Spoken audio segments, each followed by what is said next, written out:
Let's see how to enter generic sections in CYPE-3D. To do this, we open the bar menu at the top of the interface. Then, we click on Describe and select the bars individually with the left mouse button or use the crossing method. By right-clicking the mouse, we access the Describe window. It can also be accessed when entering a new bar. In the Type of Structural Element section, we define a generic element. Underneath, in Material Selection, we check Generic Section. CYPE-3D's generic sections are used to simulate sections that are not available in the rest of the program's options. They also allow us to define a generic material by entering its properties. In the bottom section, Additional Data, we specify the features of the section. First, we define the geometry of the section envelope by specifying the left width and the right width, as well as the bottom depth and the top depth.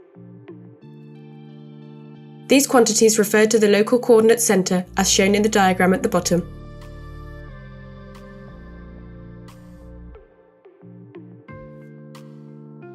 Then, we indicate the mechanical characteristics of the section. In the transverse section, the main axes of inertia are considered to coincide with the local y and z axes.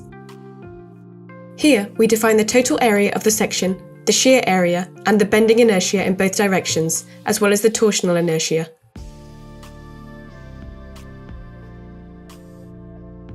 Finally, we can specify the material data by typing in the modulus of elasticity, Poisson's ratio, coefficient of thermal expansion, and unit weight.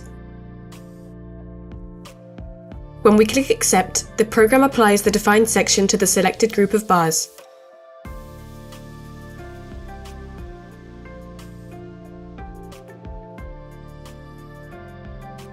After the analysis, the program allows us to obtain the forces and displacements of the bars described with generic sections, but not to carry out resistance checks on them or to design them.